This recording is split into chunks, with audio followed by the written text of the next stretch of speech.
जय श्री कृष्णा। आइए सुनते हैं ज्येष्ठ मास के 7वें दिन की कथा। भगवान ने कहा जाता है कि एक शाश्वत अश्वत्थ वृक्ष है जिसकी जड़ें तो ऊपर की ओर हैं और शाखाएं नीचे की ओर तथा पत्तियां वैदिक स्तोत्र है। जो इस वृक्ष को जानता है वह वेदों का ज्ञाता है। भक्त योग की महत्ता की विवेचना के बाद यह पूछा जा सकता है, वेदों का क्या प्रयोजन है। इस अध्याय में बताया गया है कि वैदिक अध्ययन का प्रयोजन कृष्ण को समझना है। अतएव जो कृष्ण भावना भावित है, जो भक्ति में रत है, वह वेदों को पहले से जानता है। इस भौतिक जगत के बंधन की तुलना अश्वत्थ के वृक्ष से की गई है। जो व्यक्ति सकाम कर्मों में लगा है उसके लिए इस वृक्ष का कोई अंत नहीं है। वह एक शाखा से दूसरी में और दूसरी से तीसरी में घूमता रहता है। इस जगत रूपी वृक्ष का कोई अंत नहीं है और जो इस वृक्ष में आसक्त है उसकी मुक्ति की कोई संभावना नहीं है। वैदिक स्तोत्र जो आत्मोन्नत के लिए है वे ही इस वृक्ष के पत्ते हैं। इस वृक्ष की जड़ें ऊपर की ओर बढ़ती हैं क्योंकि वे इस ब्रह्मांड के सर्वोच्च लोक से प्रारंभ होती हैं जहाँ पर ब्रह्मा स्थित हैं। यदि कोई इस मोह रूपी अविनाशी वृक्ष को समझ लेता है तो वह इससे बाहर निकल सकता है। बाहर निकलने की इस विधि को जानना आवश्यक है।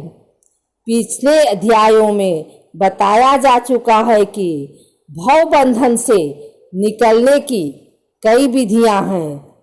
हम यह विधि बता चुके हैं। भक्ति का मूल सिद्धांत है भौतिक कार्यों से विरक्ति तथा भगवान की दिव्य सेवा में अनुरक्ति। इसके प्रारंभ में संसार से आसक्ति तोड़ने की विधि का वर्णन हुआ है। इस संसार की जड़ें ऊपर को बढ़ती हैं। इसका अर्थ है कि ब्रह्मांड के सर्वोच्च लोक से पूर्ण भौतिक पदार्थ से यह प्रक्रिया शुरू होती है। वहीं से सारे ब्रह्मांड का विस्तार होता है जिसमें अनेक लोग उसकी शाखाओं के रूप में होते हैं। इसके फल जीवों के कर्मों के फल के अर्थात धर्म, अर्थ, काम तथा मोक्ष के द्योतक हैं। यद्यपि इस संसार में ऐसे वृक्ष का जिसकी शाखाएं नीचे की ओर हों तथा जड़ें ऊपर की ओर हों कोई अनुभव नहीं है, किंतु बात कुछ ऐसी ही है। ऐसा वृक्ष जलाशय के निकट पाया जा सकता है। हम देख सकते हैं जलाशय के तट पर उगे वृक्ष का प्रतिबिंब जल में पड़ता है तो उसकी जड़ें ऊपर तथा शाखाएं नीचे की ओर दिखती हैं। दूसरे शब्दों में यह जगत रूपी वृक्ष आध्यात्मिक जगत रूपी वास्तविक वृक्ष का प्रतिबिंब मात्र है। इस आध्यात्मिक जगत का प्रतिबिंब हमारी इच्छाओं में स्थित है।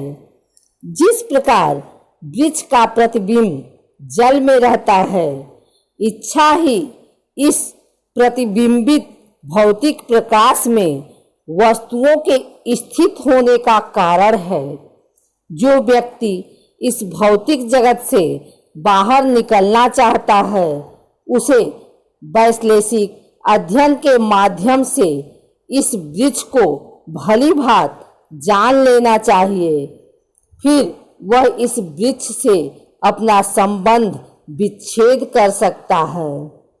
यह वृक्ष वास्तविक वृक्ष का प्रतिबिंब होने के कारण वास्तविक प्रतिरूप है। आध्यात्मिक जगत में सब कुछ है।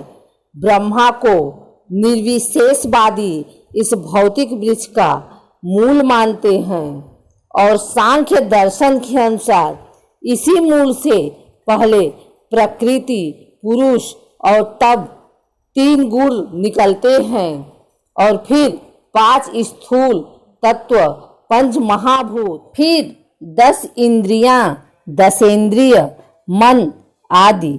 इस प्रकार वे सारे संसार को 24 तत्वों में विभाजित करते हैं। यदि ब्रह्मा समस्त अभिव्यक्तियों का केंद्र है तो एक प्रकार से यह भौतिक जगत 170 अंश गोलार्ध में है और दूसरे 170 अंश गोलार्ध में आध्यात्मिक जगत है। चूंकि यह भौतिक जगत उल्टा प्रतिबिंब है, अतः आध्यात्मिक जगत में भी इस प्रकार की विविधता होनी चाहिए। प्रकृति परमेश्वर की बहिरंगा शक्ति है और पुरुष साक्षात परमेश्वर है। इसकी व्याख्या हो चुकी है। अभिव्यक्ति भौतिक है, अतः क्षणिक है। प्रतिबिंब भी क्षणिक होता है, क्योंकि कभी वह दिखता है और कभी नहीं दिखता है। परंतु वह स्तोत्र जहाँ से यह प्रतिबिंबित होता है शाश्वत है। वास्तविक वृक्ष के भौतिक प्रतिबिंब का विच्छेदन करना होता है। जब कोई कहता है कि अमुक व्यक्ति वेद जानता है तो इससे समझा जाता है कि वह इस जगत की आसक्ति से विच्छेद करना जानता है। यदि वह इस विधि को जानता है तो समझिए कि वह वास्तव में वेदों को जानता है। जो व्यक्ति वेदों के कर्म कांड द्वारा आकृष्ट होता है वह इस वृक्ष की सुंदर हरी पत्तियों से आकृष्ट होता है। वह वेदों के वास्तविक उद्देश्य को नहीं जानता। वेदों का उद्देश्य भगवान ने स्वयं प्रकट किया है और वह है इस प्रतिबिंबित वृक्ष को काटकर आध्यात्मिक जगत के वास्तविक वृक्ष को प्राप्त करना।